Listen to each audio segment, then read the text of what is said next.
கழகத்தினுடைய பொதுச் செயலாளர் புரட்சி அந்நியார் அவர்களுடைய ஆலோசனைப்படியும் கேப்டனுடைய பிறந்த நாளை அன்னைக்கும் அதுக்கு முன்ன நாள் அதுக்கு பின்னாடி 2 நாள் நமக்கு கொடுத்துருக்காங்க.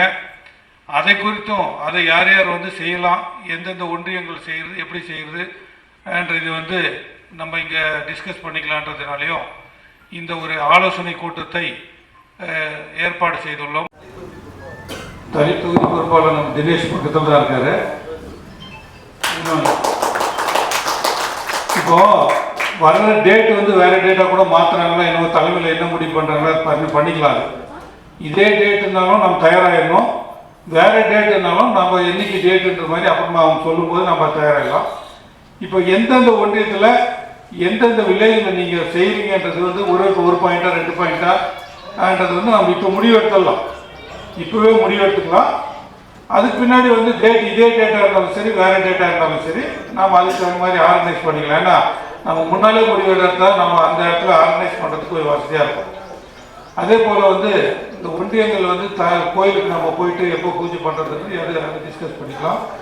இதனுடைய கருத்துக்களை அடுத்ததாக தனி ஒன்றிய பொறுப்பாளர் தனி தொகுதி பொறுப்பாளர் தினேஷ் அவர்களை ஒரு சில வார்த்தைகள் பேசும்படி அன்போடு கேட்டுக்கொள்கிறேன்.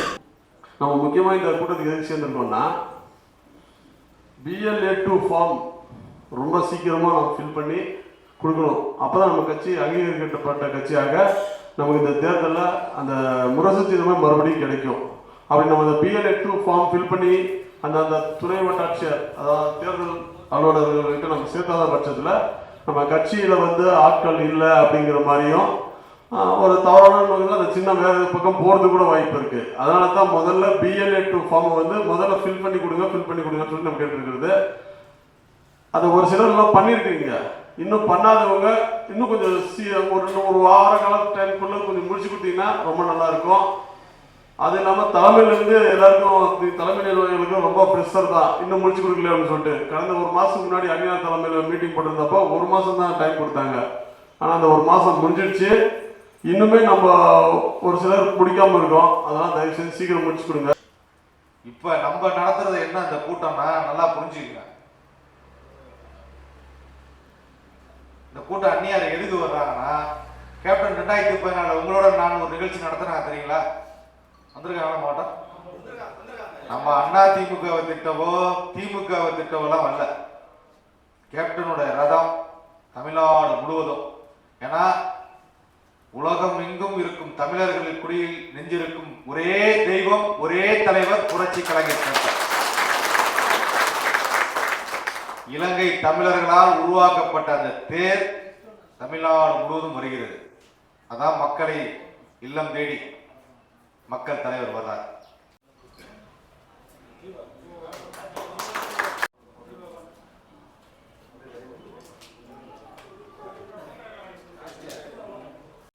நான் ஆரம்பத்துலேயே சொன்னேன், நாங்கள் வந்திருக்கிறது கருத்துக்கள் பரிமாற்றத்துக்காக. அது ஒரு பகுதி. நாளைய அந்நியார் அவருடைய சுற்றுப்பயணம் வெற்றிகரமாக அமைந்து எதிர்கட்சியினருக்கு ஒரு கலக்கத்தை விட்டுக் கொள்கின்ற அளவில் நீங்கள் திறமையாக செய்ய வேண்டும். அதை எப்படி ஏற்பாடு செய்ய வேண்டும் என்று உங்களிடமிருந்து ஆலோசனை பெறுவதற்காக வருகை வேண்டும். 2வது BLA2 பூத் கமிட்டி, இந்த அமைப்பிற்கு எங்களுடைய ஆலோசனை உங்களுக்காகவே தான் 2 வேண்டும் சொல்லுவாங்க ஆங்கிலத்தில். Preaching easy but action is a hard work. சொல்றது இயற்கை, எல்லா குடும்பத்திற்கும் பொருத்தமான. நம்ம பிள்ளைங்களை படிதான் அடித்து உதைச்சாலும் அவன் நம்ம இருக்கிற புஸ்தகத்தை எடுத்து வைப்பான். அப்படி திரும்பணுன்னு அவன் புஸ்தகத்துக்கு போட்டு போயிடுவான். இது இயற்கையாக நடக்குது. ஸோ பிரித்து யார் பண்ணுறது? தாய் தகப்பன் பண்ணுன்றது இப்படி சொல்கிறாங்க, செய்யலாம்னு சொல்கிறாங்க. செஞ்சானா அவனுக்கு நல்லது, அதைத்தான் நல்லது சொல்கிறோம். கேட்கலன்னா அவனுக்கு கேட்டு அதைத்தான் இப்போ சொல்லுவான்.